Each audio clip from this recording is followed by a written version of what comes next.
Números, capítulo 14, versículo 8 diz o seguinte: se o Senhor se agradar de nós, então nos fará entrar nessa terra e nos-la dará, terra que mana leite e mel.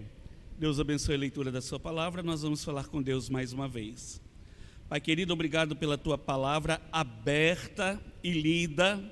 Muito obrigado, ó Deus, pela tua igreja estar reunida em oração, em cânticos de louvores ao teu nome.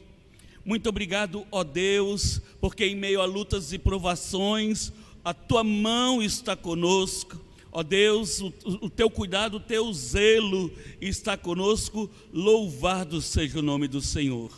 Nós oramos, ó Deus, pedindo que o teu Espírito nos fale ao coração. É a nossa oração em nome de Jesus. Amém e amém. Louvado seja o nome do Senhor. Irmãos, existem várias possibilidades de traduzir o termo em latim, que é mais conhecido como religião. Daí vem religare. A ideia que nos vem à mente já há algumas décadas de religare é a ideia de religar o homem com Deus. Então, essa tem sido a tradução mais conhecida da palavra religião, religare. Embora hajam outras possíveis traduções, nós vamos trabalhar com esta tradução, religare, aquela perspectiva em que o homem em pecado está distante de Deus, e por causa disso precisa ser religado a Deus. E a única pessoa que pode religar o homem a Deus é Jesus Cristo, mediante o seu sacrifício na cruz do Calvário. Bom, falar sobre o conceito de religião, do latim religare, falar acerca de quem nos liga a Deus, que é Jesus Cristo, através de seu sacrifício na cruz, isso não é tão difícil, especialmente quando a gente sabe, dá uma olhadinha assim na igreja e percebe que a grande maioria dos irmãos tem o conhecimento doutrinário, bíblico, acerca do assunto, porque o conceito de religião não pode ser entendido como muitos religiosos dos nossos dias pensam atualmente. Reparem bem, o conceito que as pessoas têm da palavra religião. Não, eu sou muito religioso, não é? Então aí tem o conceito de religare. Não, eu estou religado a Deus, eu estou ligado a Ele. Na mente de muita gente esse conceito é errado, é equivocado, porque muitas pessoas, quando pensam em religare ou religar, pensam na religião como uma instituição que pode resolver as minhas broncas. E por causa disso, as religiões foram criadas para resolver os nossos problemas. Ora se esse for o conceito que está na mente de algum irmão, de alguma irmã presente aqui nessa tarde, eu quero dizer carinhosamente que está errado, pois não é essa a ideia, não é este o ensinamento bíblico que nós temos acerca de religião. Quando nós pensamos em religião, e por isso a ideia de nos religarmos a Deus, o que nos vem à mente? O que nos vem à mente é que eu tenho um problema na minha família, então eu sou religioso, porque eu sei que se eu for religioso, Deus vai resolver os problemas da minha família. Eu tenho problemas financeiros, o negócio está ruim em casa financeiramente, mas como eu sou uma pessoa religiosa, eu tenho a minha religião, porque o meu Deus vai resolver os meus problemas. Eu tenho problemas de saúde, a chikungunya é brava, o coronavírus, misericórdia, e tantos outros problemas que afligem o povo de Deus. Mas eu sou religioso, e como eu tenho a minha religião e sou muito religioso, não é? Deus vai resolver os meus problemas. Então, se tem aqui alguém que pela internet ou de forma presencial pensa na ideia de religião como a ideia de uma associação, de uma organização que ensina coisas espirituais, e por causa disso ela foi criada para resolver os nossos problemas, estamos errados.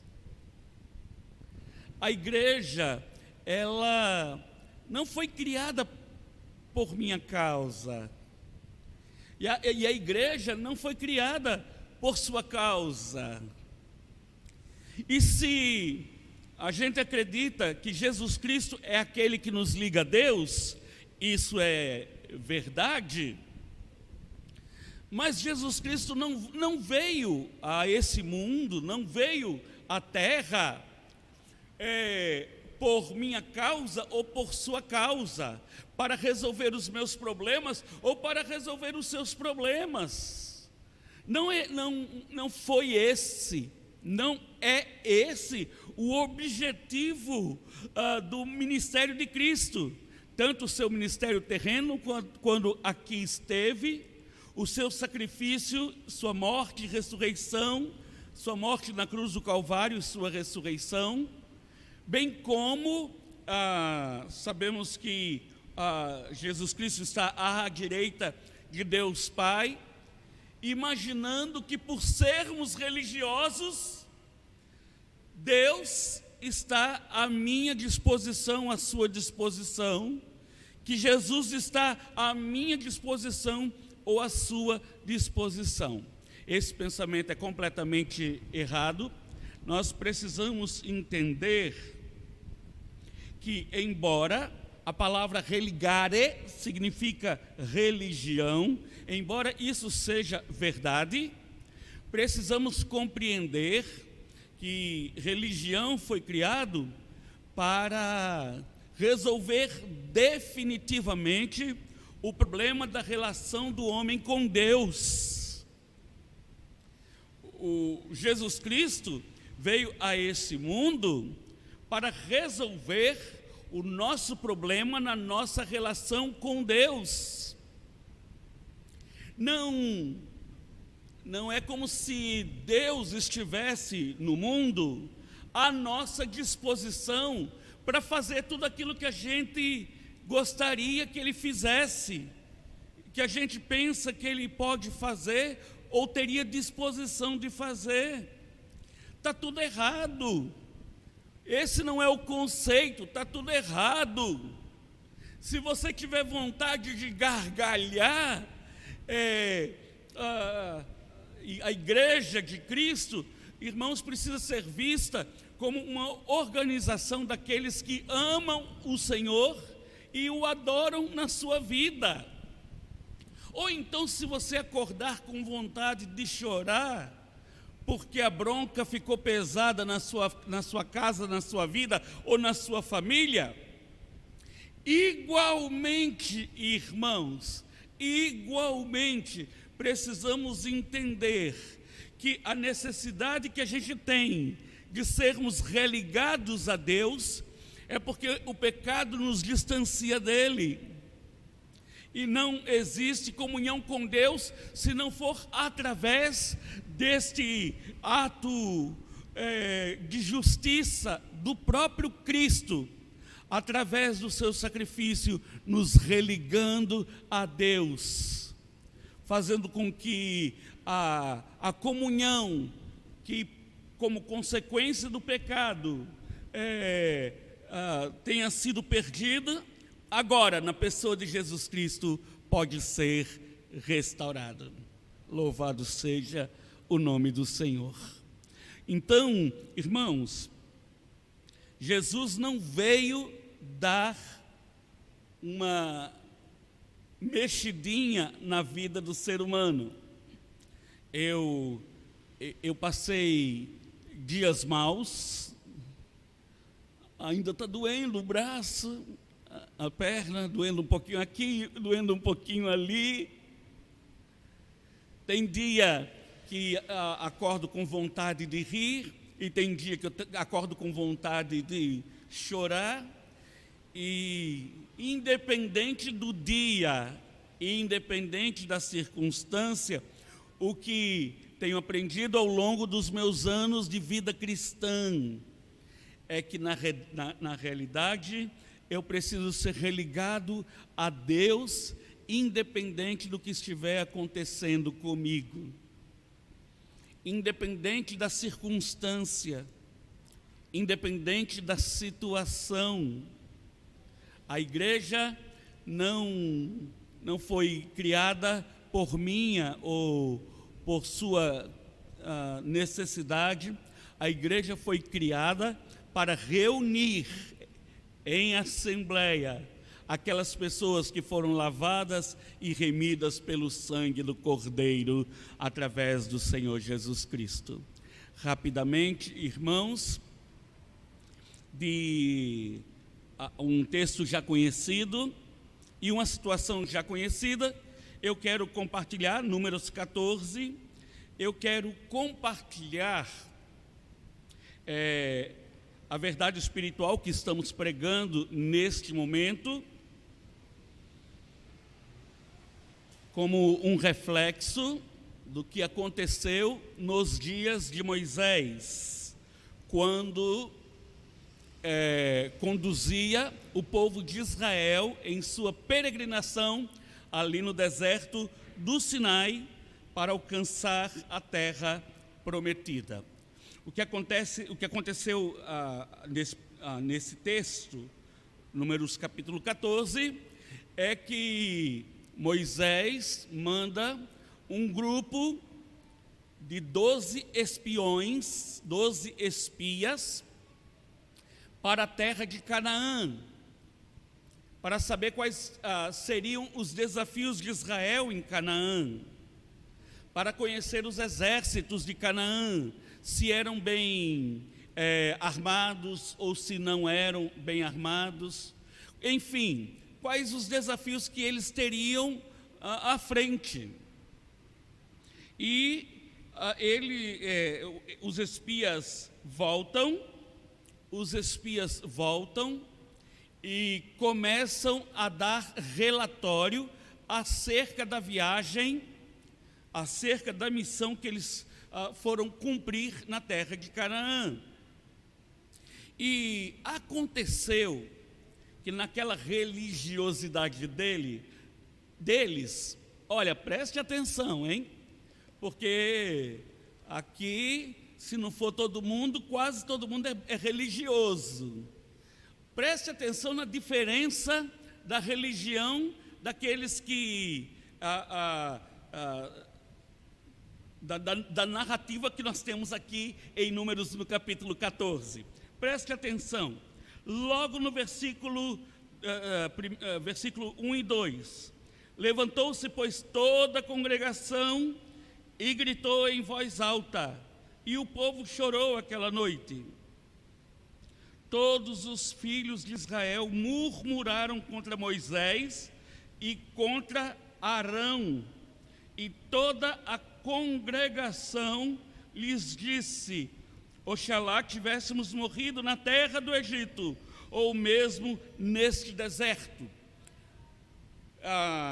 se você quiser ver com maiores detalhes, você deve ler no capítulo 13 os relatórios dos 10 espias para Moisés e para todo o povo. E o que acabamos de ler no versículo 1 e 2 é aquele povo tão religioso, mas tão religioso, que parecia que não sabia fazer outra coisa senão ficar reclamando.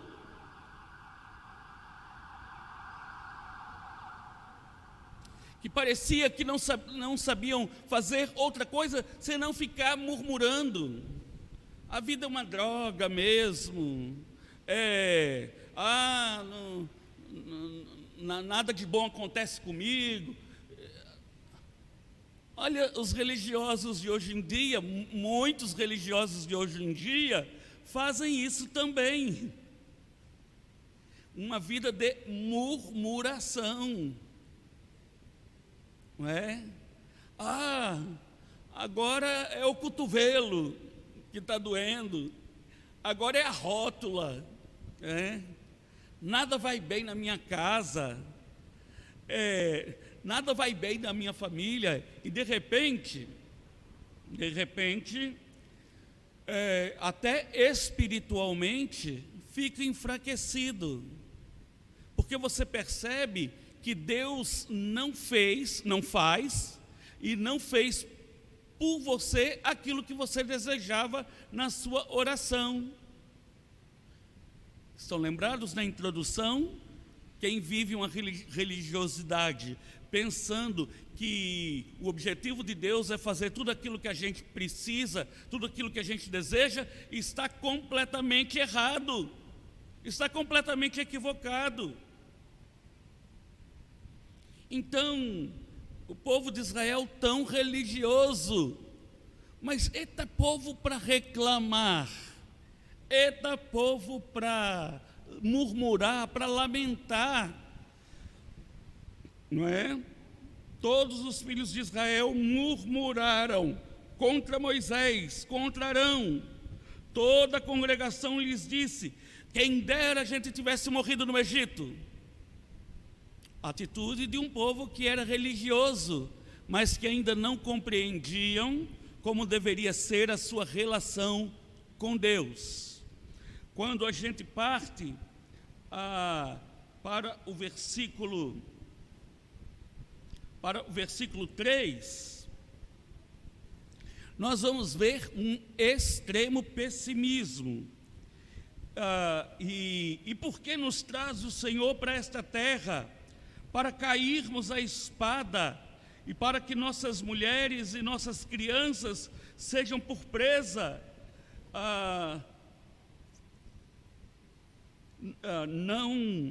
Não seria melhor voltarmos para o Egito? E diziam uns aos outros: levantemos para o nosso capitão e voltemos para o Egito. Reparem que eles já tinham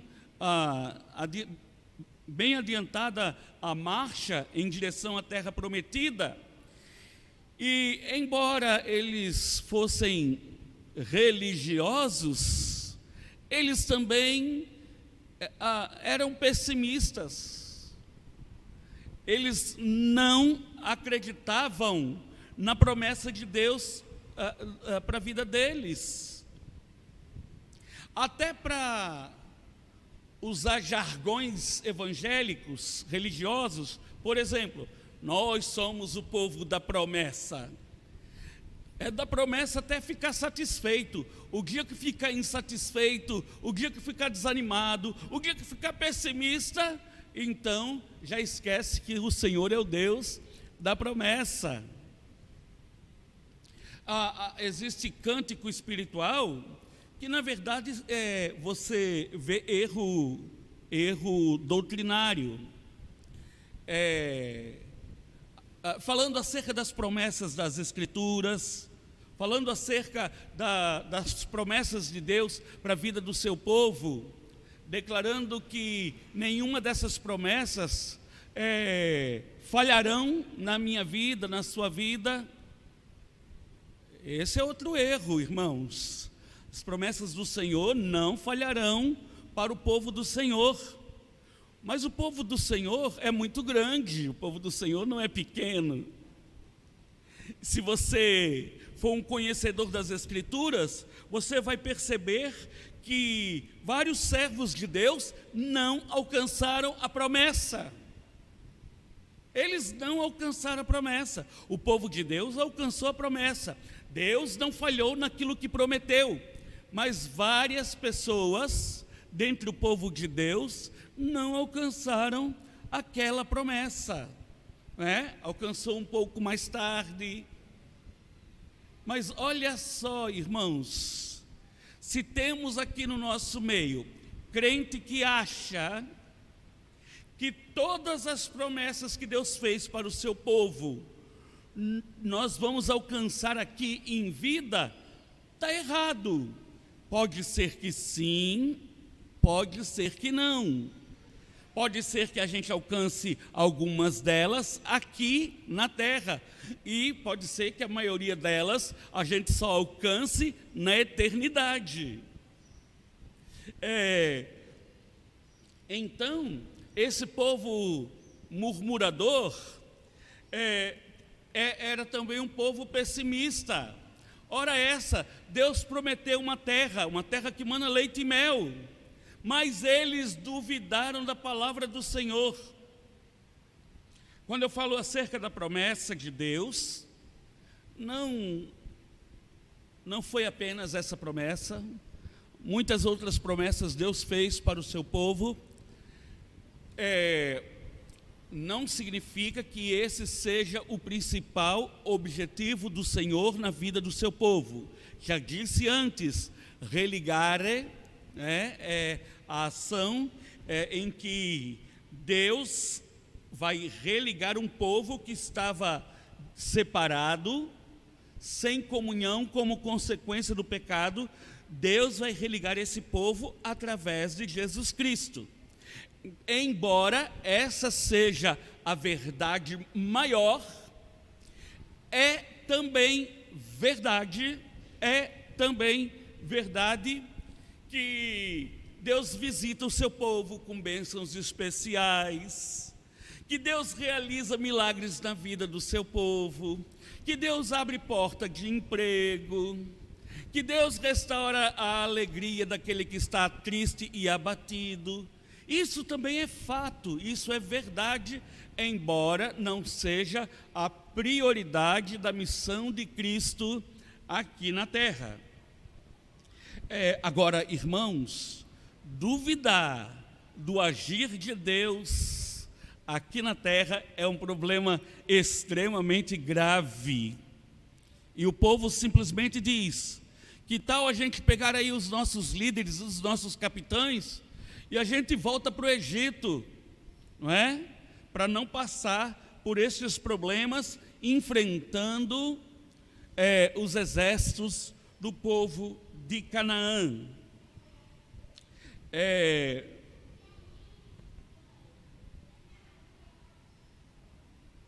Depois nós lemos a incredulidade, versículo 11 e 12. Disse o Senhor a Moisés: até quando me provocará este povo? E até quando não crerão em mim, a despeito de todos os sinais que fiz no meio deles?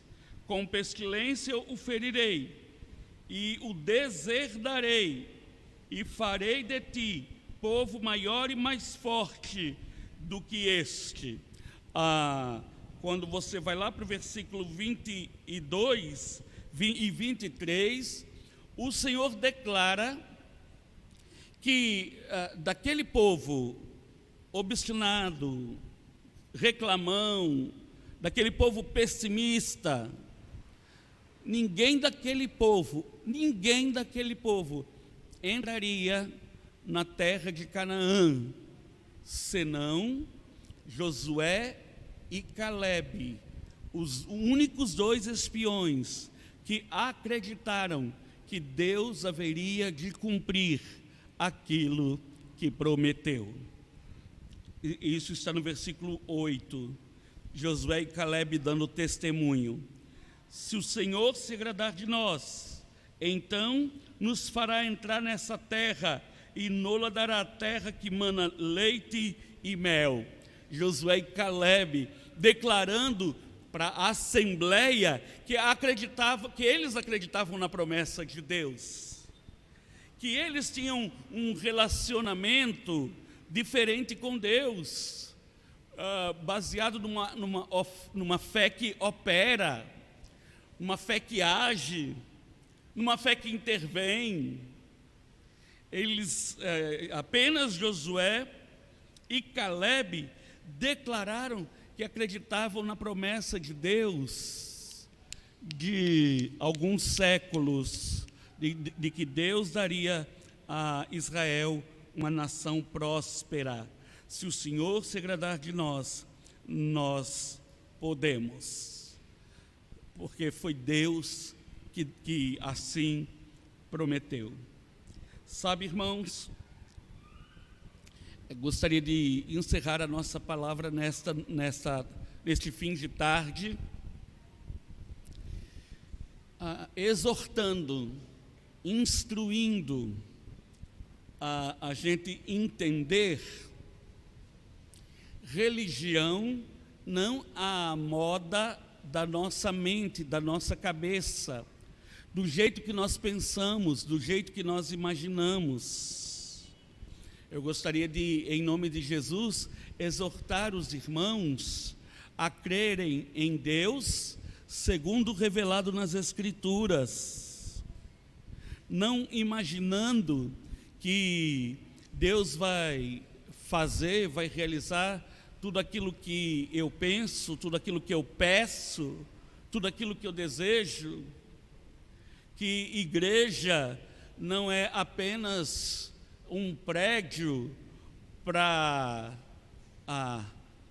abrigar os religiosos, mas é a comunidade daqueles que amam, que honram a Deus e que foram religados a Deus mediante o sacrifício de Cristo Jesus na cruz do Calvário, porque creram, mesmo não conseguindo ver a melhora, mesmo não conseguindo ver a promessa cumprida. Há um hino do Inário que a gente canta: mestre, o mar se revolta, as ondas nos dão pavor, o céu se reveste de trevas, não temos um Salvador. Não se te dá que morramos, podes assim dormir, se a cada momento nos vemos já prestes a submergir. Linda essa poesia, linda essa poesia. Agora, irmãos, não foram poucos os servos de Deus que morreram afogados, não. Foram vários, mas mantiveram firme a sua fé no Senhor, a despeito da tempestade, a despeito das lutas. Estamos encerrando a nossa palavra aqui nesta noite, dizendo que se você de vez em quando na sua casa encontra motivo para chorar, não é privilégio seu. De vez em quando eu encontro também motivo para chorar e não para sorrir. Se está doendo no corpo, se os problemas de saúde nos abatem, e isso preocupa você e sua família, nenhuma novidade. Deus continua sendo Deus e eu continuo sendo o seu servo. Se os problemas financeiros estão apertando cada dia mais, não é privilégio seu. Há muitas pessoas passando por estes problemas. Se as lutas que eu enfrento ou você enfrenta te fazem viver angustiado, angustiada, não é nenhuma novidade. Nenhuma novidade. Também não é obrigação religiosa, não é uma obrigação de Deus resolver todos os nossos problemas. Não foi para isso que ele veio. Ele veio para buscar e salvar o que se havia perdido, o que estava em comunhão rompida, em relacionamento rompido com Deus, para que este relacionamento pudesse ser restaurado. Jesus veio buscar e salvar o que se havia perdido. E o mesmo Jesus que é Salvador é também abençoador. E se Ele quiser, Ele pode realizar milagres no nosso meio. E se Ele quiser, Ele pode curar enfermidades. E se Ele quiser, Ele pode restaurar famílias. E se Ele quiser, Ele pode fazer tudo diferente no meio do seu povo, na vida do seu povo.